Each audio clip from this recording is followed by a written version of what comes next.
for Fulani, and he got a glimpse there at the scorecard. Tentoglu down in 7th place at the moment. Well, it happens, doesn't it? When it rains, it pours. Well, we've only got 2 events left to go. I can't wait for the relay. That's going to be so much fun. Wow. And that's going to be, yeah, you place bets on how many batons you can get round in these sort of conditions. Before that, we will have the 100 metres. We've got a little bit of time here because of the fact that we've got no pole vault, rightly so. The high jump, they've all shook hands and walked off. 3-way time, 191 the winning height there, with Hansel, Oleslagers and Zogzik. Long jump are continuing though, and we will get a conclusion to that. So well done to the guys. As I said, the 100 metres for men is next out on the track, but the guys for that, see the blocks out, but they're tucked away under the stands. We'll take another look back at the history of this atletismo meeting. In 1995, the USA's Leroy Burrell bettered Carl Lewis's world record by 100th. It was 9:85 he ran that day in a Santa Monica vest that looked better in those conditions than it would here. And there are the 8 men that are going to take place in the 100 here. We haven't actually had a 100 in Lausanne since 2019.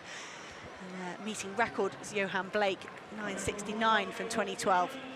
But Brandon HICKLIN of the United States goes in 1. Very talented long jumper, is having a great season, is focused on the sprints, but he unfortunately didn't make the finals at the USA Championships. Courtney LINDSEY goes in 2, the 2023 NCAA champion, represented the United States at that World Championships that year, but he will go in the 100 metres this year. Oblique SEVILLE of Jamaica goes in lane 3, winner of the London Diamond League in July. He's been so close to a major medal in the last 3 championships. Akani SIMBINE of South Africa goes in 4. The world indoor bronze medalist from South Africa leads the Diamond League standings this season, thanks to wins in Xiamen, Shanghai and Rabat, all of those under 10 seconds. Noah Lyles goes in lane 5. Injury delayed the start of his season, but the reigning world and Olympic champion is getting better with every race, but is yet to win a 100 metres. Could tonight be the night for Lyles? Ackeem BLAKE of Jamaica goes in lane 6, exited the Olympic Games at semi-final stage. Big run with a 9:88 to take 3rd at the Jamaican Championships, but he's not gone sub-10 since. There's been lots of races this season for the British athlete Zharnel HUGHES and lots of good performances. Perhaps the best is 9:91 for 2nd behind Kishane Thompson at the Prefontaine Classic. He takes 7, and the final athlete in lane 8 is Timothé MUMENTHALER of Switzerland, who's the prize winner of last year's European Championships over 200 metres. He's having a good year this year. He's lowered his times over the 100 and the 200.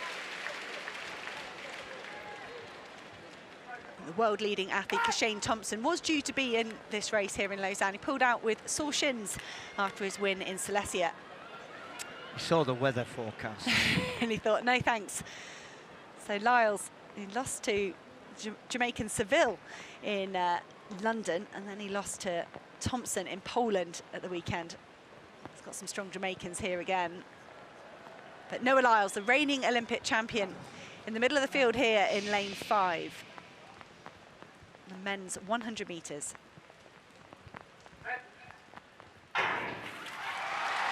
Good start from Oblique SEVILLE. Oblique SEVILLE at the moment has got the lead on the rest of the field, but Noah Lyles likes to charge at the end. Oblique SEVILLE streaking away from the field here. He takes a 2nd Diamond League win, 9:87. 9:87 for Oblique SEVILLE into a very, very slight wind. But that is some serious running. He's been warming up in horrendous conditions, waiting all evening to run, and he streaked away with that. Brilliant start, brilliant middle part of the race, and just held it all the way to the finish. Lyles was trying to launch that strong last 40 he likes to do, but it was not enough here today. Clawed himself back to 2nd, but it's another defeat at the hands of Oblique SEVILLE for Noah Lyles. Well, that wasn't a defeat. That was, I'm trying to think of a word that, you know, it isn't silly, but it wasn't close. It just was not close. You know, everyone has been talking about Oblique SEVILLE for years, about the pure raw talent that this guy has. You know, and when you see it come to fruition, it just doesn't happen often enough. Do you remember the Olympic semis? You go, whoa, he could win this, and then he doesn't.